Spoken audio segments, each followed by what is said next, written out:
मैं योगेश्वर कृष्ण की भूमि से हूँ, मथुरा से, और उनका वंशज हूँ। दशमेश गुरु के इस पावन क्षेत्र में हूँ। मैं बहुत ज्यादा इसमें संवाद नहीं करूंगा। आप सबको प्रणाम, आपके दर्शनों का सहयोग मुझे मिला परम पूज्य स्वामी जी की वजह से। लेकिन कुछ बातें मुझे जो करनी है वो मैं आपसे करता हूँ। पहली चार पंक्तियां मैं निवेदन करता हूँ कि 65 वर्षों में जो राजनीति ने हमें जहां तक पहुंचाया है इस देश में, क्योंकि मैं जहां आया हूं वहां मेरे बिल्कुल नजदीक ग्वालियर घराना था और यहां भी एक घराना रहा। मैं चार पंक्तियां बताता हूं तो मुझे तालियों से ना बता सके, वाह करके बता सकते हैं, जैसे चाहे आप मुझे प्रतिक्रिया दे सकते हैं नहीं कि बजाएंगे, मेरी ताली बात आप तक बजाएंगे। पहुंच रही है या नहीं। मैं चार पंक्तियां सबसे पहले आपके आंगन में रखता हूं कि आजादी के बाद भी जवाब ढूंढ ना सके कि अन्न बुझे रहे वो सवाल कौन कौन थे। इस बात से आप भी जूझे होंगे और 65 वर्षों में जो तरक्की हुई वो हमें समझ में आती है कि आजादी के बाद भी जवाब ढूंढ ना सके कि अन्न बुझे रहे वो सवाल कौन कौन थे। क्रांतिकारियों को मरवाने वाले देशद्रोही गोरों का जो बुनवाते जाल कौन कौन थे। चंद टुकड़ों पे भेद घर का बताने वाले शेरों के समूह में श्रृगाल कौन कौन थे। और इस एक पंक्ति पर जो मैं जवाब दे रहा हूं, अगर लगे कि आपके मन की बात है तो फिर मुझे तालियों के साथ बताइए कि चंद टुकड़ों पे भेद घर का बताने वाले शेरों के समूह में श्रृगाल कौन कौन थे। काल तो सुभाष चंद्रशेखर भगत किंतु गोरी सरकार के दलाल कौन कौन थे। कि काल तो सुभाष चंद्रशेखर भगत किंतु गोरी सरकार के दलाल कौन कौन थे। आज स्वामी जी से पत्रकारों ने पूछ लिया कि आप ये क्या जागरण करते घूम रहे हैं, आप क्यों राजनीति में आना चाहते हैं। लेकिन एक बात बता दूं, स्वामी जी ने अपने तरीके से जवाब दिया, लेकिन मेरी बात भाषा भी समझ लेना। एक बार बाती ने मोम से कहा कि मैं तो जल रही हूं, और ये जवाब ठीक हो तो बताना मुझे कि मैं तो जल रही हूं लेकिन तू पिघल पिघल कर अपने प्राण क्यों दे रहा है। तो मोम ने बहुत आसान शब्दों में कहा कि देख बाती, जिसे दिल में बसा रखा हो उसे जलता हुआ तो मैं भी नहीं देख सकता। देश में आग लगी हुई हो और संत खामोश रह जाए, मैं बस यहीं से अपनी बात शुरू करता हूं कि बलिदानी त्यागी और तपस्वी जन्म लेते रहे, ऐसी रही भारत महान की परंपरा। बलिदानी त्यागी और तपस्वी जन्म लेते रहे, ऐसी रही भारत महान की परंपरा। भूखे रहे या कि रोटी घास की चुनी हो किंतु झुकी नहीं राष्ट्र स्वाभिमान की परंपरा। शत्रुओं को भूल कर देते नहीं क्षमादान, ये थी राष्ट्रद्रोह के निदान की परंपरा। और अगर दशमेश गुरु की बात उठा रहा हूं, उनकी परंपरा के लोग बैठे हैं, मेरा समर्थन करना कि परिपाटी बलिदानी क्या रही।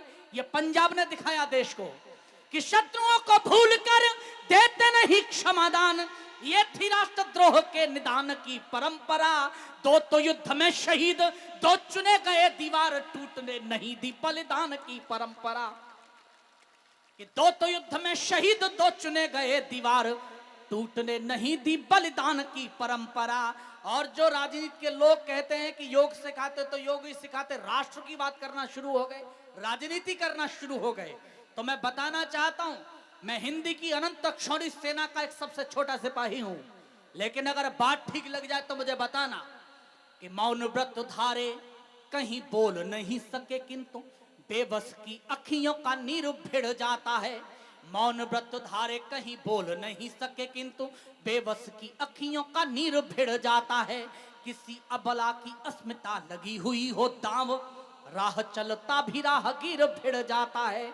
किसी अबला की अस्मिता लगी हुई हो दांव, राह चलता भी राहगीर भिड़ जाता है।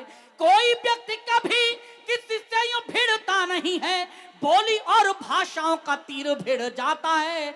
जब जनता का हक खाके भरता हो पेट, तब शाह से फकीर भिड़ जाता है। कि जब जनता का हक खाके भरता हो पेट, तब एक शाह से फकीर भिड़ जाता है। और मैं हमेशा श्रद्धेय पूज्य स्वामी जी के लिए क्या कहता हूं वो सुन लीजिएगा कि दो दिलों में योग जो कराते हैं सिखाते और झुमाते एक ऐसे स्वर साज रामदेव जी। दो दिलों में योग जो कराते हैं, सिखाते और झुमाते एक ऐसे स्वर साज रामदेव जी। रोग और भोग के भंवर से कराते पार, जीवन के स्वास्थ्य के जहाज रामदेव जी। घोर नफरत के भी दौर में दमकता जो मानवीयता का एक ताज रामदेव जी। योगेश्वर कृष्ण से चली थी जो परंपरा, उसी का वर्तमान योगीराज रामदेव जी। योगेश्वर कृष्ण से चली थी जो परंपरा, उसी का वर्तमान योगीराज रामदेव जी। और आपसे कहता हूं, मैं ग्रामीण अंचल में वो खुद गांव का रहने वाला हूं, लेकिन एक बात बता दूं, 65 वर्षों में हमें ये दिन क्यों देखना पड़ा, उसका कारण कहीं ना कहीं हम खुद रहे। राजनेताओं से ज्यादा बोलना नहीं है, आपसे बोलना है। कई बार हमने परिवार मानकर वोट दे दिए, कई बार हमने दल मानकर वोट दे दिए, कई बार जातिगत आंकड़ों पर वोट दे दिए। गलती तो हमारी थी, हमने अच्छे लोग चुनकर भेजे होते तो शायद देश का समाधान होता। मैं केवल इतना सा कहना चाहता हूं। और सबसे बड़ी बात, जो कहीं दुकानों पर या किसी कोने पर खड़े होकर जो राजनीति को गालियां देते हैं, सबसे पहले हम अपने गरेबा में यह झांकें कि क्या वाकई हमने वोट भी दिया था। यह भी जिम्मेदारी है, यह राष्ट्र निर्माण का एक बड़ा तरीका है। मैं 4 पंक्तियां पढ़ता हूं कि स्थितियां क्यों हैं। कि किसी अंधे को जो यदि रेबड़ियां सौंप दोगे, अपनों में बांटने की आदत न जाएगी। किसी अंधे को जो यदि रेबड़ियां सौंप दोगे, अपनों में बांटने की आदत न जाएगी। जिसने कभी भी शास्त्र ज्ञान प्राप्त न किया हो, बकवास छांटने की आदत न जाएगी। बचपन से ही झूठ बोलना जो सीखा, हर बात से ही नाटने की आदत न जाएगी। कितने ही भोग आप कुत्तों को लगाएं, किंतु जूठन को चाटने की आदत न जाएगी। कितने ही भोग आप श्वान को लगाएं, किंतु जूठन को चाटने की आदत न जाएगी। और जो दावे करते हैं बड़े बड़े, जिनको ये घमंड है कि हमारी बपौती है, मैं उनसे केवल इतना सा कहना चाहता हूं कि कल न पूछा तो आज पूछेगा, वक्त सबका मिजाज पूछेगा। याद रखिए, जिन अंग्रेजों का कभी सूर्यास्त नहीं होता था, उनके राजा और वायसराय की ड्रेसें हमारे यहां बैंड बाजे वाले पहनते हैं। वक्त हिसाब लेता है, कल न पूछा तो आज पूछेगा, वक्त सबका मिजाज पूछेगा। क्या दिया है समाज को तुमने, ये बदलता समाज पूछेगा। तो मैं उनसे कहना चाहता हूं जो अहंकार लिए बैठे हैं कि कितने महारथी जो पैर पड़ते हैं यहां, सब आएंगे एक एक करके। याद रखना कि कितने महारथी जो पैर पड़ते हैं यहां, शौर्य शूरवीर खानदानी मांग जाते हैं। कितने महारथी जो पैर पड़ते हैं यहाँ, शौर्य शूरवीर खानदानी मांग जाते हैं। यानी मांग जाते हैं चिराग रोशनी निमित्त, और हिम्मत यहाँ पुरानी मांग जाते हैं। जनता की ताकत को तौलिए नहीं हुजूर, वो सुने जो बैठे हैं कि जनता की ताकत को तौलिए नहीं हुजूर, हमसे तो भीख महादानी मांग जाते हैं। और इस बार अपनी शक्ति बताना तालियों के साथ कि जनता की ताकत को तौलिए नहीं हुजूर, हमसे तो भीख महादानी मांग जाते हैं। आप पे तो चुल्लू भर पानी शेष ही कहां है, बड़े बड़े पानीदार पानी मांग जाते हैं। आप पे तो चुल्लू भर पानी शेष ही कहां है, बड़े बड़े पानीदार पानी मांग जाते हैं। और मैं इशारे में बात कह रहा हूं कि आजादी का नाम मिला, एहसास करना कितना विकास हुआ। अभी सड़क से नीचे उतर के आए तो हमें भी दिखाई दिया। हमारे यहाँ आइए यूपी में, मैं तो यूपी का रहने वाला हूं, जब वहां घूमना शुरू करोगे तो आप सड़कों में गड्ढे ढूंढोगे। हम जब उतर के इधर आए तो हमने सड़कों में गड्ढों में सड़क ढूंढने की कोशिश की, मिली नहीं। ये 65 साल की तरक्की है जिसे हम विकास बोलते हैं। मैं केवल इतना सा कहना चाहता हूं कि आजादी का नाम मिला, पर क्या सचमुच आजाद हुए? आजादी का नाम मिला, पर क्या सचमुच आजाद हुए? गैरों से तो कम, अपनों से ही ज्यादा बर्बाद हुए। गैरों से तो कम, अपनों से ही ज्यादा बर्बाद हुए। अब तक हम इतिहास गिरावट का ही गढ़ते आए हैं।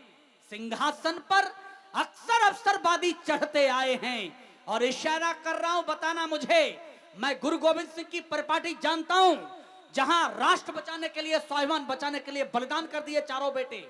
कि आवश्यकता जब दहाड़ की तब तब स्वर खो जाता है, आवश्यकता जब दहाड़ की तब तब स्वर खो जाता है, केवल सिंग लगाने से कोई सिंग नहीं हो जाता है।